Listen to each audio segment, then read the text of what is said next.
Alors, je vais parler des personnes sans handicap en général, mais je vais me permettre de parler plus particulièrement de mon handicap.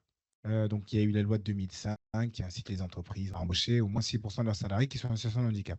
En fait, pourquoi il y a un manque d'emploi? Pourquoi il y a un échec? Parce qu'il y a plein d'entreprises qui soit ne veulent pas s'embêter à recruter des personnes avec un handicap parce qu'elles pensent que ça va être un poids. Il faut mettre les mots, c'est important. Soit en entreprise, on ne connaît pas toujours les personnes avec un handicap et parfois, nous aussi, on se vend mal.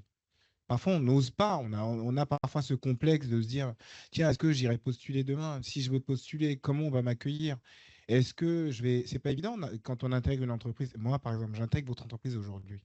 J'aurais peut-être cette difficulté, j'oserais peut-être pas demander d'avoir les repères, demander où sont les toilettes, demander où se situent les différentes salles. Parfois, on a peur de gêner, il faut le dire. Je l'ai déjà constaté, j'en ai fait l'expérience et d'autres aussi autour de moi.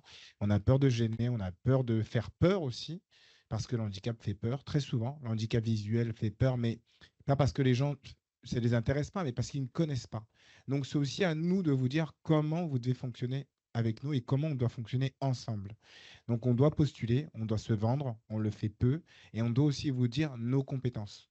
Très souvent, moi, quand je croise des gens dans le métro, ah, monsieur, vous faites de la musique? Je dis non.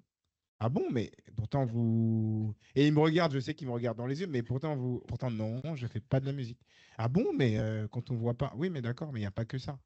Donc c'est aussi à nous de vous expliquer que oui, ne pas voir, c'est pas juste faire de la musique.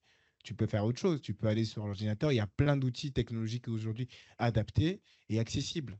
Et on peut tout à fait être non-voyant et travailler en entreprise. Mais c'est aussi à nous de vous expliquer comment on fonctionne. Et aussi à vous d'écouter, oui, d'entendre, mais d'écouter aussi et de comprendre nos compétences. Donc c'est un travail de communication qu'on doit faire dans les deux sens.